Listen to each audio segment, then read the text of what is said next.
Hello all, welcome to Chayalokam. ఎప్పుడెప్పుడు వస్తుందా అంటూ ఎంతగానో ఎదురు చూసిన మనశంకర వరప్రసాద్ ట్రైలర్ అయితే ఫైనల్ గా వచ్చేసింది. సినిమా రిలీజ్ కి వారం ముందు ఈ ట్రైలర్ వదులుతున్నాడు, ఇంత డిలే ఎందుకు చేస్తున్నాడు ప్రమోషన్ కి అని నేను చాలా సార్లు అయితే ఆలోచించాను. కానీ అనిల్ రావిపూడి ఎంత మాస్టర్ మైండ్ ఈ ట్రైలర్ చూసిన తర్వాత నాకు అర్థమైంది భయ్యా. ఎందుకంటే ఒక mega daily serial trailer cut చేయాలంటే అంత చిన్న విషయం కాదు కదా. మనశంకర వరప్రసాద్ లాంటి ఇలాంటి సినిమా ట్రైలర్ కట్ చేయాలంటే కూడా అంతే కష్టం. మరి లిటరల్లీ ట్రైలర్ చూస్తే క్రింజ్ అన్న పదానికి పరాకాష్ట అంటే అది ఎలా ఉంటుందో అదే మనశంకర వరప్రసాద్ అని అర్థమైపోతుంది భయ్యా. స్టోరీ విషయంలో గానీ, క్యారెక్టర్స్ ఆర్క్ విషయంలో గానీ, మ్యూజిక్ విషయంలో గానీ, డైలాగ్స్ విషయంలో గానీ ఏ మాత్రం కొత్తదనం లేకుండా అదే రోత కొట్టుడు కొట్టి మనశంకర వరప్రసాద్ సినిమానైతే ఫైనల్ గా తీశారనిపిస్తుంది ఈ ట్రైలర్ చూసిన తర్వాత. వీళ్ళు సినిమా ప్రమోషన్ కోసం ఒక మంచి కాంపిటీషన్ అయితే పెట్టచ్చు భయ్యా. ట్రైలర్ మొత్తం చూస్తే అందులో ఒక 3-4 జోకులు ఉంటాయి. అవి ఎక్కడున్నాయో కనిపెడితే వాళ్ళకి ₹1,00,000 బహుమానం ఇస్తామని చెప్పినా ఆశ్చర్యమే లేదు. ఒక్కడు కూడా ఈ కాంపిటీషన్ విన్ అవ్వడు. ట్రైలర్ చూసిన తర్వాత ఎలా రియాక్ట్ అవ్వాలో నాకైతే అస్సలు అర్థం కాలేదు. కానీ ఎలాగోలా రియాక్ట్ అవ్వాలి కాబట్టి ఈ వీడియో చేస్తున్నా. ట్రైలర్ ని చిన్నగా బ్రేక్ డౌన్ చేసే సాహసం అయితే చేద్దాం. ఈ లోపు మీరు గనక మన ఛానల్ ని సబ్స్క్రైబ్ చేసుకోకపోతే వెంటనే సబ్స్క్రైబ్ చేసుకొని బెల్ ఐకాన్ అయితే ప్రెస్ చేసేయండి.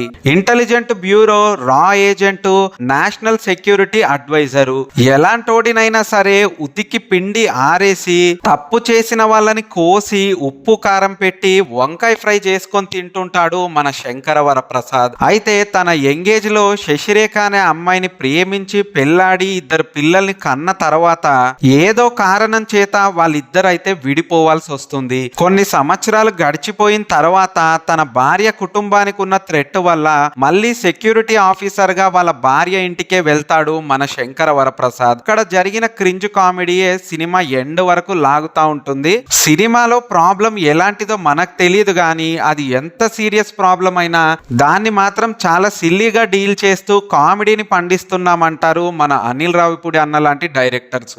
గతంలో F2 అనే సినిమా హిట్ అయింది. అదే ఫార్మెట్ లో మళ్ళీ F3 తీసి బొక్క బోర్ల పడ్డారు. ఇప్పుడు లాస్ట్ ఇయర్ సంక్రాంతికి వస్తున్నాం సినిమా బ్లాక్ బస్టర్ అయ్యింది. మళ్ళీ అలాంటి ఫార్మెట్ లోనే మనశంకర వరప్రసాద్ తో వస్తూ ఈసారి కూడా అదే మాన్యాని రిపీట్ చేస్తారనిపిస్తుంది ట్రైలర్ చూస్తుంటే మాత్రం. మీలో కొంతమందికి కోపం వస్తూ ఉండొచ్చు, కథని ప్రెడిక్ట్ చేయడానికి నువ్వెవడరా, అసలు నువ్వు చెప్పిందే కథ ఎందుకు అవుతుంది, అది మేమెందుకు నమ్మాలి అనుకోవచ్చు.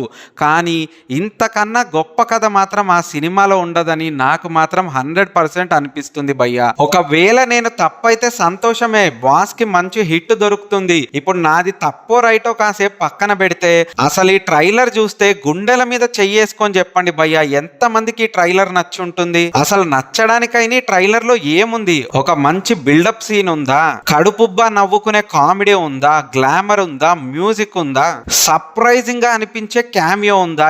ఏది లేదు. అంతా ఎక్స్పెక్టెడే, అట్ ద సేమ్ టైం రొటీనే. అసలు వెంకటేష్ గారి క్యామియో కొంచెం కూడా ఇంట్రెస్టింగ్ గా లేదు భయ్యా. వెంకటేష్ గారు, చిరంజీవి గారు సీనియర్ మోస్ట్ సూపర్ స్టార్స్.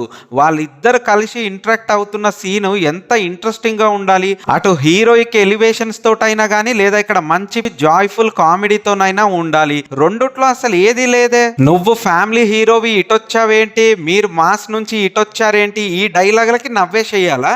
అది కామెడీయేనా? అసలు ఏమనుకొని ఏ ధైర్యంతోనే ఈ ట్రైలర్ జనాలకు నచ్చుతుంది అనుకుని ఈ ట్రైలర్ కట్ ని రిలీజ్ చేశారు అనిల్ రావిపూడి గారు, నాకు ఇప్పటికీ అర్థం కావట్లేదు భయ్యా. సినిమాలో సర్ప్రైజింగ్ ఎలిమెంట్ అనుకునే వెంకటేష్ గారి క్యారెక్టర్ రివీల్ చేసేశారు. కథ ఎలా ఉండబోతుంది, క్యారెక్టర్స్ మధ్య కాన్ఫ్లిక్ట్స్ ఏంటి అనేవి కూడా రివీల్ చేసేశారు. అలా రివీల్ చేస్తున్నప్పుడు కంటెంట్ లో ఎంత దమ్ము ఉండాలి, ఒక్కొక్క డైలాగ్ లో ఎంత పవర్ ఉండాలి. ఒక్క డైలాగ్ లో గానీ, ఒక్క సీక్వెన్స్ లో గానీ ఈ ట్రైలర్ వరకు మాత్రం అస్సలు కనిపించలేదు భయ్యా. సరే, సినిమాలో ఏమైనా అడిషనల్ ఎంటర్టైన్మెంట్ ఉంటుందేమో, సినిమా చూసే వరకు ఆగరా బాబు అని మీరు అంటారేమో. నేను కూడా సినిమా గురించి మాట్లాడట్లేదు, ట్రైలర్ గురించి మాత్రమే మాట్లాడుతున్నాను. మీరు కూడా అది గుర్తుపెట్టుకుంటే బాగుంటుంది. ఫైనల్ గా మనశంకర వరప్రసాద్ ట్రైలర్ చూసి అయితే నేను ఘోరంగా డిసప్పాయింట్ అయ్యాను భయ్యా. మీలో ఎవరికైనా ఈ ట్రైలర్ నచ్చుంటే అసలు ఎందుకు నచ్చింది, ఏం కనిపించింది అనేది కామెంట్ బాక్స్ లో కామెంట్ చేసి చెప్పండి భయ్యా. ఇలాంటి మరిన్ని ఇంట్రెస్టింగ్ వీడియోస్ కోసం మన ఛానల్ ని సబ్స్క్రైబ్ చేసుకోవడం మాత్రం మర్చిపోవద్దు. Signing off.